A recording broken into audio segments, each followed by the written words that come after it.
నేను క్యూబ్ని. నా అన్ని భుజాలు ఒకేలా ఉంటాయి. ప్రతి వైపు సమానం. అందుకే నేను పరిపూర్ణం. నన్ను తిప్పినా నా ఆకారం మారదు.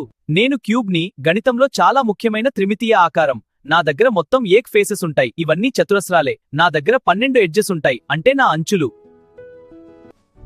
నా దగ్గర 8 వర్టిసెస్ ఉంటాయి, ఇవే నా మూలలు.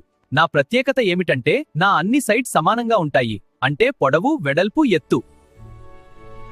నేను క్యూబాయిడ్ని. నేను ఒక 3D ఆకారం. నా దగ్గర మొత్తం 6 ముఖాలుంటాయి. అవి అన్ని చతురస్రాలు లేదా దీర్ఘచతురస్రాలు. నేను క్యూబాయిడ్ని. నా పొడవు, వెడల్పు, ఎత్తు వేర్వేరుంటాయి, అంటే అందుకే నేను క్యూబ్ కాదు, క్యూబాయిడ్ని. నేను క్యూబాయిడ్ని. నా ప్రతి ముఖం రెక్టాంగిల్. ఎదురెదురుగా ఉన్న ఫేసెస్ సమానం. నా అన్ని కోణాలు 90 డిగ్రీస్. నేను సిలిండర్ని. నా పైభాగం, కింద భాగం వృత్తాలు. మధ్య భాగం గుండ్రంగా ఉంటుంది. నాలో మూలలు లేవు. నన్ను తిప్పితే నేను సులభంగా గిరున తిరుగుతాను. వ్యవసాయంలో నేను చాలా ముఖ్యమైన వాడిని. నీటి ట్యాంకులు, పైపులు నా ఆకారంలో ఉంటాయి. నీటి ప్రవాహం సులభం చేస్తాను. నేను కోన్ని. నాకొక టిప్ ఉంటుంది. సిలిండర్లా కాదు, నేను పైకి ఒక పాయింట్లో ముగుస్తాను. వ్యవసాయంలో కూడా నేనుంటాను.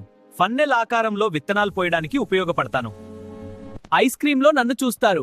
ట్రాఫిక్లో కూడా నేనుంటాను. నేను చాలా ఉపయోగకరమైన ఆకారం.